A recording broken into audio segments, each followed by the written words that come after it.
Welcome to ज्ञान मंदिर। तो आज हम लोग देख रहे हैं समांतर श्रेणी से संबंधित एक्सरसाइज को, यानी अर्थमेटिक प्रोग्रेशन या एपी शॉर्ट में कहा जाता है। तो एपी से संबंधित अभ्यास के प्रश्नों को हम देखेंगे और प्रश्नों को हम बारी बारी से समझाते हुए चलेंगे कि किस किस टाइप के प्रश्न आते हैं। तो आपको जो मुख्य रूप से जिस जिस टाइप के प्रश्न होंगे मैं उसे विस्तार से समझाता चलूंगा, एकदम आसान भाषा में समझाऊंगा। इसलिए आप वीडियो को अंत तक जरूर देखते रहें। जिस क्लास के लिए आप लोग इस धूप में, इस बारिश में दौड़ते फिरते हैं इधर से उधर, वो आपको अगर घर पर मिल रहा है मेरे द्वारा तो आप इसे जरूर देखें और ये मौका न गंवाएं। ये 10th क्लास के लिए है, मैट्रिक की परीक्षा आप देने जा रहे हैं तो आप आराम से इस वीडियो को देखिए और देखिए जितने टाइप के प्रश्न मैं बताते जा रहा हूं उतने ही टाइप के प्रश्नों में से निश्चित रूप से परीक्षाओं में पूछे जाएंगे। फिर आपको कहीं दूसरे जगह जाने की जरूरत भी नहीं पड़ेगी। तो चलिए हम स्टार्ट करते हैं अपना एक्सरसाइज।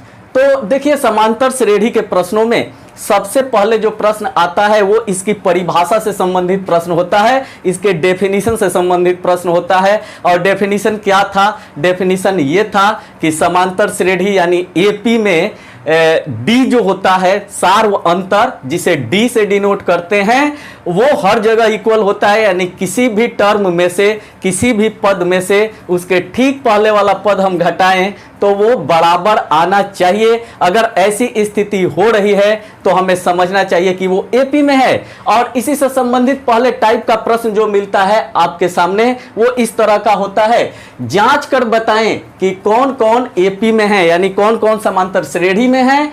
आगे के 3 पद लिखें, यानी अगर एपी में है तो उसका अगला 3 पद आपको लिख देना है। और इस टाइप के मैंने 2 प्रश्न यहां पर लिए हुए हैं। तो चलिए पहला प्रश्न देखते हैं। प्रश्न संख्या 1 है आपका 2, 4, 8, 16, 20, 2, 4, 8, 6, 20। पूछ रहा है कि ये जांचना है, इसे चेक करना है कि ये एपी में है या नहीं है। तो हम जानते हैं कि किसी भी एपी में किसी पद में से उसके ठीक पहले वाला पद अगर घटाएं तो कांस्टेंट मिलता है, यानी एक ही संख्या प्राप्त होती है, बराबर संख्या प्राप्त होती है। तो हम यहां देख रहे हैं कि ये हमारा T1 हो गया, ये T2 है, ये T3 है, ये T4 है और ये T5, और इसी तरह से ये आगे बढ़ रहा है T4 टर्म। इन सभी चीज़ों को मैंने समझाया है, पीछे के 2 वीडियोज में विस्तार से समझाया है मैंने। तो अगर आपने नहीं देखा तो उसे जरूर देख लीजिएगा। तो T1, T2, T3, T4 यानी टर्म को सूचित किया जाता है। पहला टर्म T1, दूसरा T2, तीसरा T3, इस तरह से। तो यहां हम T2 माइनस T1 निकाल रहे हैं, यानी T2 में से T1 को हम घटा रहे हैं। तो यहां पर घटाया तो T2 आप देख रहे हैं 4 है, 4 है, और इसमें से माइनस कर दिया गया 2 को, तो आपको क्या मिला? 2। अब चलते हैं तीसरे में से दूसरे को घटाते हैं। तीसरे का पहला वाला पद क्या हुआ? तो ये हुआ 8 हुआ आपका। तो 8 में से 4 चला जाएगा, तो यहां 8 माइनस 4 यानी T3 माइनस T2, 8 माइनस 4 हुआ और 8 माइनस 4 जो होगा 4 हो जाएगा। इसी तरह से चौथे में से तीसरे को घटाते हैं। T4 minus T3 equal to 16 minus 8 equal to 8, और T5 माइनस T4 ऐसे ही करते हैं तो मिलता है हमें 4। तो आप देख रहे हैं कि यहाँ पर D2 मिला, यहाँ पर 4 मिल रहा है, यहाँ पर 8 मिल रहा है, यहाँ पर 4 मिल रहा है। तो हम देख रहे हैं कि D हर जगह इक्वल नहीं है, तो सीधे हम नीचे लिखेंगे कि यहाँ D चूंकि अलग अलग है, D कांस्टेंट नहीं है, इसलिए ये जो होगा वो एपी में नहीं है। और जब एपी में नहीं है तो आगे के 3 पद निकालने की जरूरत क्या है? आगे का 3 पद हम निकाल ही नहीं सकते हैं, एपी में होगा तब ना निकाल पाएंगे। तो इस तरह का आपका ये पहला प्रश्न होता है। इसके बाद इसी में दूसरा हम ले रहे हैं। एक देखा कि ये एपी में नहीं है और एक ऐसा लिए हुए हैं जो एपी में है। क्यों है? चलिए देखते हैं इसे। तो यहां पर जो प्रश्न है वो है -10, यानी पहला पद -10 हो गया, दूसरा -6, तीसरा -2 और चौथा 2 है। ठीक है, तो इसमें हम चलते हैं, चेक करते हैं। चेक करने के लिए दूसरे में से पहले को घटाएंगे, यानी T2 माइनस T1 करेंगे। तो T2 जो है -6 है, -6 है, और माइनस यानी घटाना है हमें कितने को, तो -10 को, तो -10 यहां लिख दिया। -6 और ये माइनस माइनस गुना होकर, यहां देखने की जरूरत है, यहां अक्सर बच्चे गलती करते हैं, तो ये माइनस माइनस गुना होकर के और क्या हो जाएगा, प्लस हो जाएगा 10। तो एक 10 मिला प्लस में और 6 मिला माइनस में, तो 10 में से 6 को हम घटा देंगे, सब्ट्रैक्ट कर देंगे और इस तरह से हमें 4 मिलेगा। तो यहां 4 मिल गया। अब तीसरे में से दूसरे पद को घटाते हैं, यानी T3 माइनस T2। तो T3 आप देखिए यहां पर T3 -2 है और T2 जो है -6 है, तो यहां हमने दिया -2 माइनस -6, ठीक है। तो -2 प्लस माइनस माइनस ये क्या हो गया, प्लस हो गया और 6 हो गया, तो 6 में से ये 2 घट जाएगा, क्योंकि जब एक माइनस में हो और एक प्लस में संख्या हो तो हमेशा घटाया जाता है, यानी 6 - 2 होगा और ये कितना आ जाएगा, 4। तो ये भी हमने देखा कि 4 आ गया। इसी तरह से T4 माइनस T3 किया, तो T4 यहां पर देखेंगे, T4 जो है हमारा 2 है और T3 -2 है, तो 2 माइनस -2, तो यहां पर 2 अब माइनस माइनस मिल करके क्या हो गया, प्लस हो गया, तो +2 हो गया, तो 2 और 2 क्या हो गया, 4 हो गया। तो हम हर जगह पर देख रहे हैं कि D हमारा कांस्टेंट आ रहा है, D एक ही संख्या आ रही है, और यही तो AP का गुण होता है, यही तो AP का नेचर होता है। इसलिए जब D इक्वल हो जाएगा तो हम कहेंगे क्योंकि D बराबर है इसलिए ये AP में होगा। और जब AP में आ गया तो आगे के इसके 3 पद लिखने हैं। अब आगे के 3 पद कैसे लिखेंगे, यहां पर 2 आपको मिल गया, यहां तक का पद जो है T4 वो आपको 2 दिखाई दे रहा है, 2 दिखाई दे रहा है, और D कितना दिखाई दे रहा है, 4, यानी सार अंतर 4 दिखाई दे रहा है। तो 2 में 4 जोड़ देंगे तो कितना आ जाएगा, 6 हो जाएगा। इसके आगे वाला क्या होगा, 6 में फिर 4 जोड़ देंगे तो कितना आ जाएगा, 10 आ जाएगा, और 10 में फिर 4 जोड़ेंगे तो ये आ जाएगा 14, यानी 3 ठो पद हो गए, 6, 10 और 14। तो इस तरह से हमने देखा कि कैसे हम चेक करते हैं कि कोई भी अनुक्रम जो है वो समांतर श्रेणी या AP में है या नहीं है। तो चलिए देखते हैं दूसरे टाइप का प्रश्न। दूसरे टाइप के प्रश्न को हम देखते हैं। ये प्रश्न किस प्रकार के होते हैं, यदि x + 2, 3x और 4x + 1 समांतर श्रेणी में हो तो x का मान ज्ञात कीजिए। यानी 3 संख्याओं को समांतर श्रेणी में दे दिया गया है, 3 पदों को समांतर श्रेणी में दे दिया गया है, और उसमें एक अननोन हो यानी अज्ञात हो एक, तो उसका मान निकालने को दे दिया जाता है। इस तरह के प्रश्न अक्सर पूछे जाते हैं। तो इस तरह के प्रश्नों को हम कैसे बनाते हैं, इसमें भी थ्योरी वही लागू होगा कि किसी भी AP के किसी पद में से उसके पहले वाला पद अगर घटाएं तो जो आएगा वही हर जगह आएगा, यानी D हर जगह बराबर होगा। तो यहां हम देख रहे हैं कि x + 2, 3x और 4x + 1 AP में, AP मतलब समांतर श्रेणी में है यहां, जैसा कि बताया गया है क्वेश्चन में। तो x + 2, 3x और 4x + 1 AP में है, इसलिए 3x माइनस, यानी यह आपका हो गया T1, ये हो गया T2 और ये हो गया T3। तो आप देखिए यहां ध्यान से, तो T2 में से T1 को घटाएं या T3 में से T2 को घटाएं, दोनों ही स्थितियों में बराबर आएगा, ये बात तय है। तो हम देखते हैं 3x माइनस x + 2, यानी T2 में से T1 को घटा रहे हैं, तो 3x में से x + 2 को माइनस कर दिया, तो ये बराबर होना चाहिए T3 माइनस T2 के, यानी 4x + 1 माइनस 3x बराबर होना चाहिए। और जब ये बराबर हम लेकर चल रहे हैं तो हमें एक समीकरण प्राप्त हो रहा है, एक इक्वेशन मिल रहा है। इंप्लाइज, ये क्या इंप्लाई करेगा, 3x माइनस में x हो जाएगा, माइनस प्लस ये माइनस हो जाएगा और ये 2 हो गया, इक्वल टू 4x + 1 और माइनस में क्या हो जाएगा, 3x हो जाएगा। ठीक है, आगे देखते हैं। तो 3x में से x को अगर हम घटा लें तो कितना आएगा, 2x आएगा। ठीक है, तो 3x minus x equal to 2x और माइनस में 2 है तो -2 हमने दे दिया, इक्वल टू यहां 4x में से 3x अगर घटेगा तो क्या मिलेगा, x मिलेगा, अब प्लस में क्या हो जाएगा 1 हो जाएगा। तो अब देखिए 2x minus 2 equal to x plus 1 और 2x, अब x ये इधर आएगा, यहां पर x प्लस में दिखाई दे रहा है, इसके आगे प्लस का साइन है तो इधर ये आएगा तो किस में हो जाएगा माइनस में, यानी 2x, अब माइनस में क्या हो जाएगा x, 2x minus x equal to ये 2 माइनस में है तो इधर जाएगा तो क्या हो जाएगा प्लस में हो जाएगा, तो ये हो जाएगा 1 प्लस 2, यानी 1 पहले से था और ये माइनस वाला आया तो ये 2 मिल गया, इक्वल टू 3 हो गया। तो 3 इसका आंसर हो गया, x का वैल्यू 3 हो गया। तो इस तरह के और भी प्रश्न है आपके एक्सरसाइज में, सब में इसी तरह से बनाइएगा, यानी 3 ठो पद आपको दिए गए होंगे और आपको एक अननोन निकालना होगा, यानी उसमें से जब किसी पद से उसके पहले वाला घटाइएगा और उसके आगे वाले में से फिर उसको घटाइएगा तो दोनों बराबर आएगा, और इस तरह से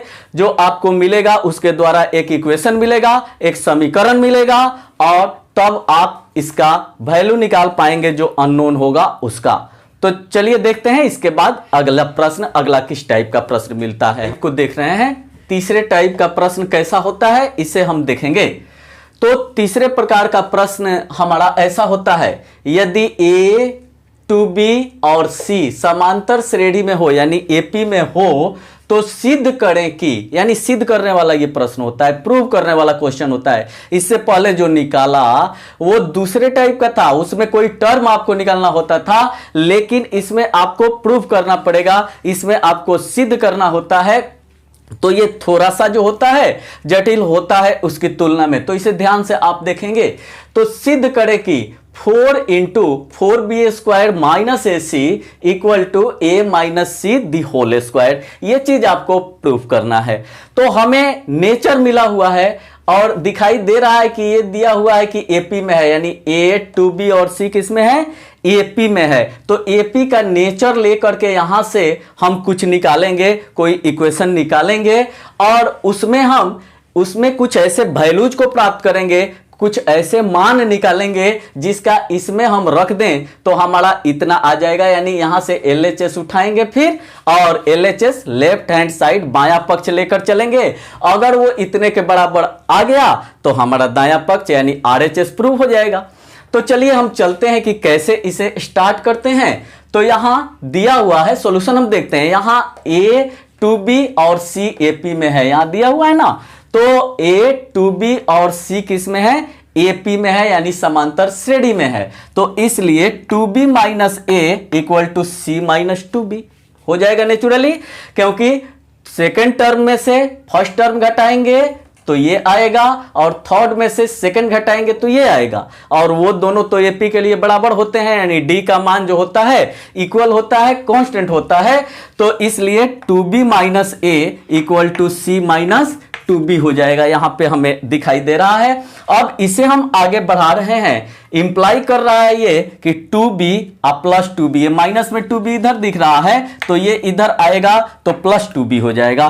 तो 2b plus 2b equal to minus में जो a है इधर जाएगा तो प्लस में a हो जाएगा, यानी कि a इधर गया प्लस में, c पहले से था तो a प्लस c हो गया। 2b और 2b जब जोड़ेंगे, ऐड करेंगे तो ये 2 और 2 4b हो जाएगा equal to a plus c दिखाई दे रहा है। 4b equal to a plus c हमें दिखाई दे रहा है, इसलिए b बराबर, b का वैल्यू हम निकाल ले रहे हैं और वहां जहां जरूरत पड़ेगी हम b का वैल्यू रख देंगे। तो देखिए ये b बराबर हो जाएगा a प्लस c बाई 4 क्यों हुआ, क्योंकि ये b में यहां 4 से गुना है तो इधर आएगा तो ये भाग में बदल जाएगा, यानी किसी समीकरण में लेफ्ट में अगर किसी नंबर से गुना हो, किसी टर्म से गुना हो, तो वो जब राइट में जाएगा या फिर राइट में हो और लेफ्ट में आएगा तो गुना का भाग हो जाता है, यानी गुना भाग में बदल जाता है। तो 4 इधर आएगा तो 4 से यहां पर भाग लग गया।